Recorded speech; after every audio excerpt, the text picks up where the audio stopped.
मी इयत्ता तिसरीत शिकते. आता मी माझ्या पुढील भाषणाला सुरुवात करते. माझी आई या विषयावर बोलण्यासाठी मी आले खरे. माझी आई या विषयावर बोलण्यासाठी मी आले खरे. पण तुझ्या मातेने मला 9 महिने तिच्या हृदयात वाढवले. तिच्यामुळे मी हे जग पाहिले, जिने जीवनाच्या प्रवासाला सुरुवात करून दिली. आणि या समाजात मी वागावं कसं, घडावं कसं, राहावं कसं हे शिकवलं. अशा या मातेची पावले या जन्मात फेडणे शक्य नाही. अशा पावलीविषयी मी चिमुकले काय म्हणणार. आम्हाला एवढा कागद व समुद्र एवढी शाई घेतली तरी आईची गोडवी लिहिता येणार नाही. कवी सुरेश भास्कर म्हणतात की आई तुझी अशी काही नरोतवारी, माझी तुझ्या दुधाने घेई भिजून वाण.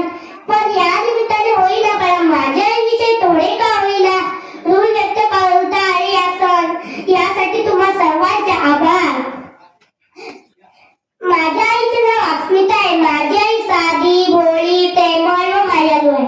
माझी आई माझ्यावर खूप प्रेम करते. मला तर अगदी तळ्यातच पोळ्यावानीच जपते. आम्ही घरात दोघी बहिणी आहोत. आम्हाला भाऊ नाही, तरी माझ्या आईने आम्हाला मुलासारखेच जगवले.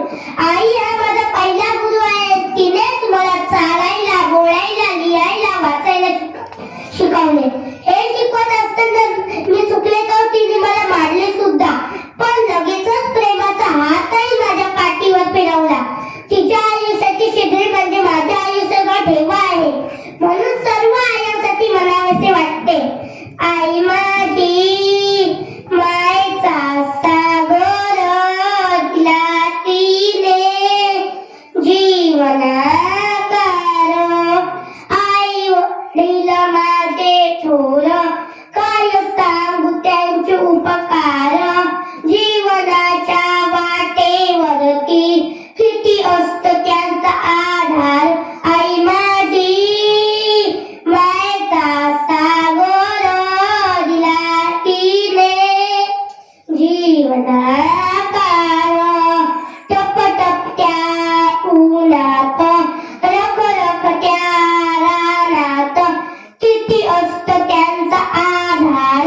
आई माझी मायेचा सागर दिला तिने जीवनाकार. ही नदीची चांदणी, ही चंद्राची गोडवी, तुझी शीतल छाया मला हवी जीवनभर. तुझ्या शीतल छायेमध्ये पुन्हा आयुष्य जगेल. आई माझी मायेचा सागर दिला तिने जीवनाकार.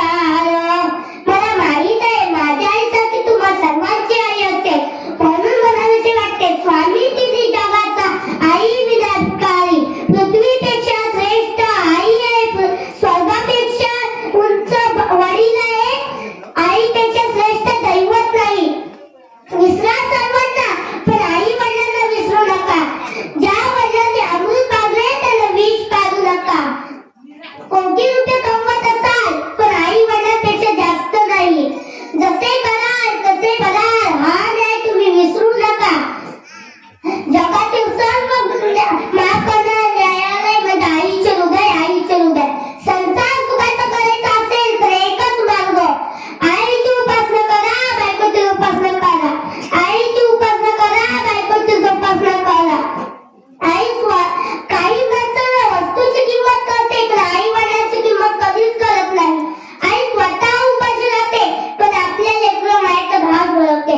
कारण तिला माहिती असतं आपल्या लेकरू म्हणजे आपल्या भविष्यातील आधार आहे. पण पुढे काय होतं, ज्या लेकरूसाठी आईने सुखाचा त्याग केला ते लेकरू आपल्या आईला वृद्धाश्रमाची वाट दाखवतात. किती वेदना होत असतं त्या माऊलीला. अशा माऊलीकडे पाहिल्या लेकराला सांगावेसे वाटते, नको करू देवपूजा, नको करू हरिनाम, नको करू देवपूजा, नको करू हरिनाम.